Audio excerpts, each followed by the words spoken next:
On October 24, 2020, Alibaba founder and China's then richest man, Jack Ma, stepped on stage at the Bund Finance Summit in Shanghai, a high-profile conference attended by China's financial elite. Ma was scheduled to give a 15-minute keynote on global digital cooperation, but the reality of the speech was something much different.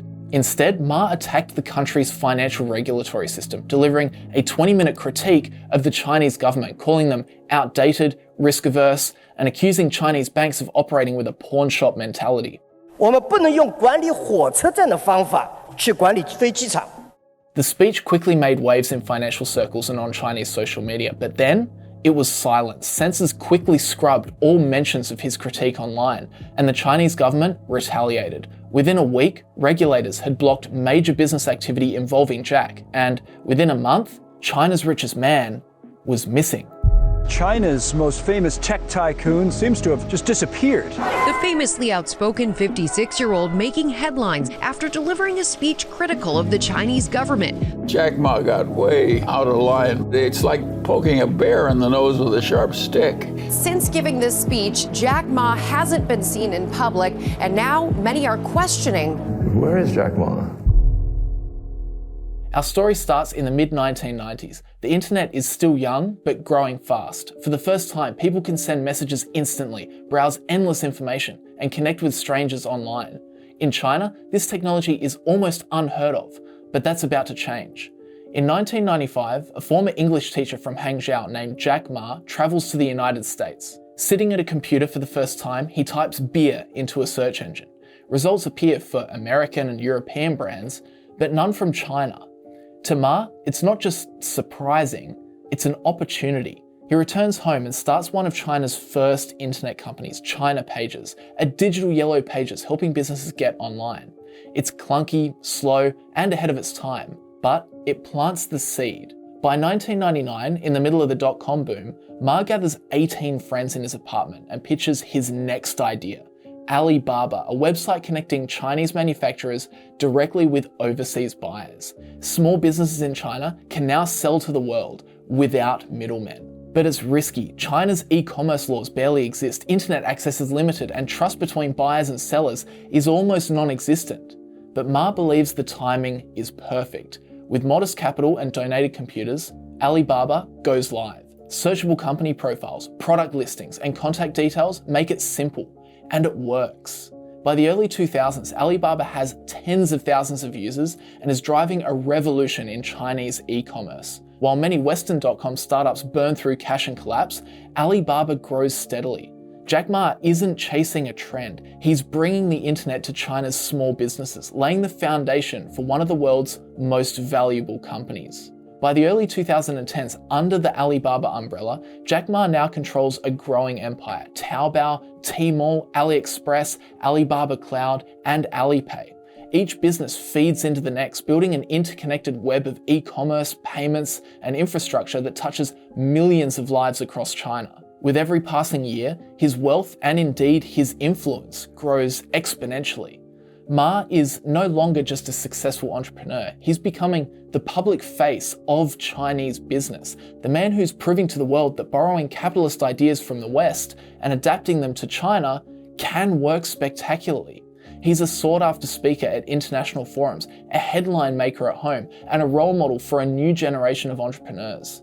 His words start to carry real weight in boardrooms, in classrooms, and even in the media.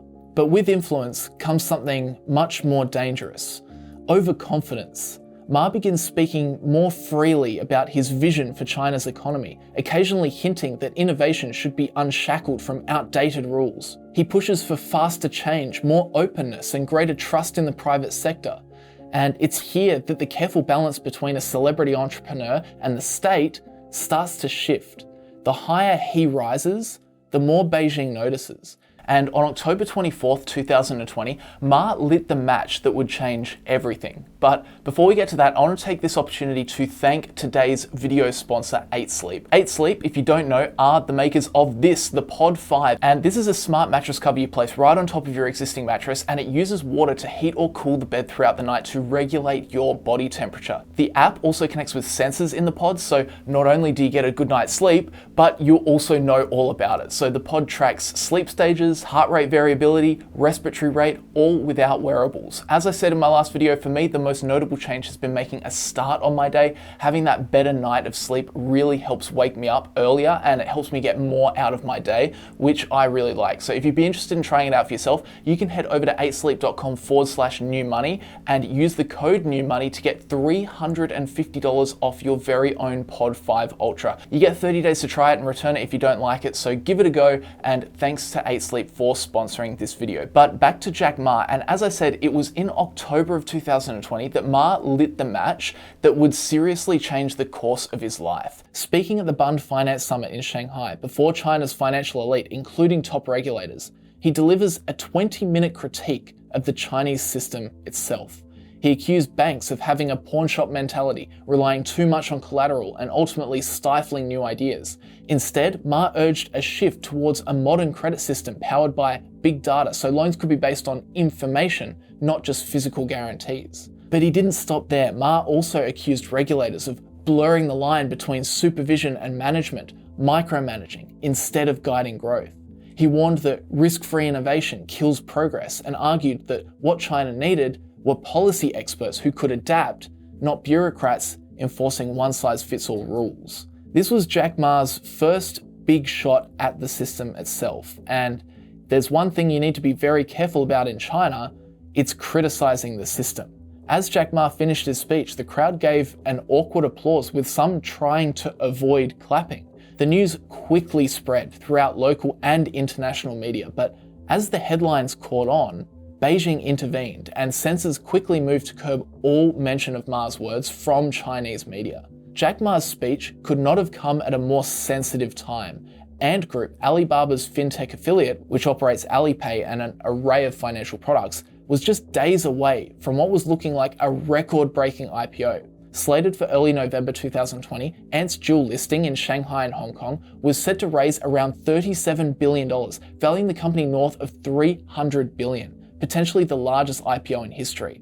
Ma himself was poised for a massive windfall too, with his 8.8% ownership equating to a rough value of $27.4 billion had the IPO gone ahead. Instead, disaster struck. On November 3rd, 2020, barely 48 hours before Ant's shares would begin trading, Chinese regulators hit back. They summoned Ma and Ant executives to emergency meetings and ultimately suspended the IPO under the pretext of financial risk control. The official line was that new regulations on online lending had been introduced and Ant no longer met the requirements, but the timing was no coincidence. It was a clear punishment for Ma's public critique just a week earlier. The Ant IPO's cancellation was a highly visible reprimand. The man who dared to lecture the regulators was being put in his place. Ant Group's valuation was slashed overnight, and Jack Ma's paper wealth took a huge hit. Analysts called it the speech that cost Jack Ma $37 billion, the amount that Ant's IPO would have raised. More ominously, it signaled that no company and no individual would be allowed to outshine the authority of the Communist Party. But this was just the start of Jack Ma's problems. In late November, Ma was scheduled to film the final of Africa's Business Heroes, a philanthropy TV show that he had founded for African entrepreneurs. In this show, Ma sat on the judging panel giving feedback to his contestants, but on the day of the finale's filming, Ma failed to appear. The show went on without him. His photo was scrubbed from the program's website, and just like that, Jack Ma was gone. Alibaba officials claimed it was a schedule conflict, but few bought this explanation. By December, as regulators pressed on his companies, Jack Ma simply disappeared. No press conferences, social media, it's like he had vanished. But where did he go? Well, to this day, nobody knows what truly happened. Rumours swirled that Ma had been placed under some form of house arrest or soft detention by Chinese authorities, not an outright arrest or charge, but a directive to lay low. Others suggested he might have fled China to escape further punishment. The Chinese government said nothing. The state media barely mentioned Ma at all, except to indirectly signal that his empire's woes were a warning to others. As Ma was missing, regulators continued to crack down on his companies. Ant Group was forced to scale back its online loans and investment products and focus on its roots as a payments provider. As if tailored for Ant, regulators hastily introduced new rules for online lending. One rule required fintech platforms to fund at least 30% of the loans they offer in partnership with banks, a direct challenge to Ant, which had only kept about 2% of loans on its own books. This meant Ant could no longer act merely as a middleman, clipping fees. It had to put up real capital, shrinking its ability to scale. In effect, the lucrative asset-light model that fueled Ant's profits was over. But perhaps the biggest shot was fired at Alibaba. On Christmas Eve 2020, Beijing's State Administration for Market Regulation announced an antitrust investigation into Alibaba. And in April 2021, Alibaba was hit with a record 18.2 billion yuan or $2.8 billion fine for monopolistic behavior, which state media emphasized was the largest antitrust penalty in China's history. Jack Ma's empire was under pressure, and he was nowhere to be seen. During this period, late 2020 into early 2021, Jack Ma was effectively a missing person as far as the public was concerned. The once omnipresent billionaire had vanished like a character in a suspense novel. Headlines around the world asked the same question: where is Jack Ma? We are back here with a crazy story. The billionaire founder of China's giant online retailer Alibaba has not been seen in public since October. Since giving this speech that was critical of China's government, Jack Ma hasn't been seen in public. Where is Jack Ma? No one knew. Was he safe? Was he simply lying low? Or had something more sinister happened? For nearly 3 months, speculation swirled. And then, on January 20, 2021, Jack Ma resurfaced, albeit briefly. Appearing via video conference at an annual event honouring rural teachers, he avoided any mention of the Chinese government. Instead, he spoke of philanthropy. My colleagues and I have been studying and thinking. We are now more determined to devote ourselves to education and public welfare, he said, emphasising rural revitalisation and common prosperity, phrases closely aligned with the CCP's own priorities. 今年因为疫情的原因啊，我们不能在三亚见面。 At the time, no one could say for certain whether the Chinese Communist Party had directly intervened during his disappearance, but evidence emerging in 2025 suggests they probably did. According to the International Consortium of Investigative Journalists' China Targets Project, transcripts from April 2021 reveal that Ma was in fact drawn into an intimidation campaign. In a recorded call to a wanted Chinese businessman, Ma explained that he had been contacted by security officials. They spoke to me very seriously, he said. Ma relayed their message. They say they guarantee that if you come back now, they will give you a chance to be exempted. You have no other solution. The noose will tighten more and more. The businessman, who is not named in the article out of fears of repercussion for his family living in China, said that he and Ma have a long history together, and there was no mistaking who he was speaking to on the phone.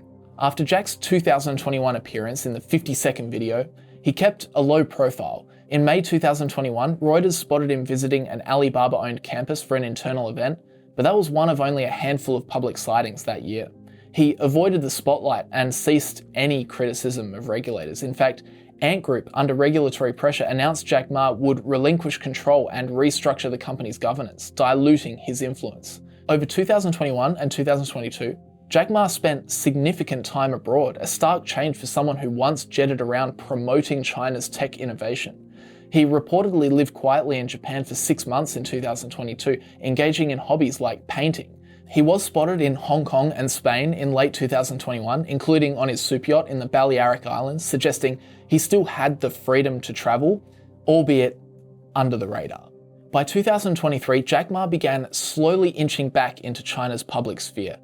In March 2023, local reports showed him visiting a Hangzhou school and meeting with Alibaba executives right around the time that Alibaba announced a major corporate restructuring. Then, in a symbolic move in January 2023, Ma ceded control of Ant Group as promised, further reducing his formal power.